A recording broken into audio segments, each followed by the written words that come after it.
भाई साहब, इंडिया पाकिस्तान बार को बीच में रोक देना, सीज फायर के थ्रू समझौता कर लेना।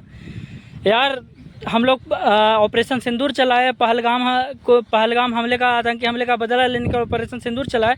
और उसके बाद पाकिस्तान लगातार जो है कि इंडिया पर अटैक का पैतराज मारा था, लगातार अटैक कर रहा था, लगातार ड्रोन के थ्रू अलग अलग मिसाइल दाग रहे थे, तो कभी ड्रोन के थ्रू अटैक कर रहा था। और इंडिया सिर्फ और सिर्फ कर क्या रहा था 2 दिनों में, सिर्फ और सिर्फ डिसमिस उसको करने में लगा हुआ था, सिर्फ और सिर्फ उसको विफल करने में लगा हुआ था।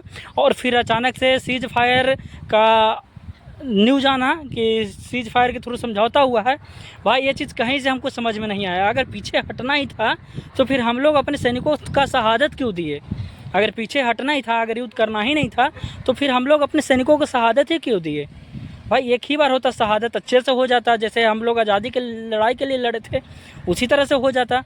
बार बार हमारे 10-20 सैनिकों का, कभी आम नागरिकों का, कभी आम पब्लिकों का जान जाना, भाई समझ में नहीं आया। पाकिस्तान जो है कि कुत्ते का दुम है, कुत्ते का पूँछ है, कभी भी सीधा नहीं होगा भाई, सबको पता है। फिर भी सीज फायर के लिए मान जाना, समझौते के लिए तैयार हो जाना, कुछ भी समझ में नहीं आया। आप लोग बताइए, सीज फायर से हम लोगों को क्या मिला? युद्ध से पीछे हटने में हम लोगों को क्या मिला?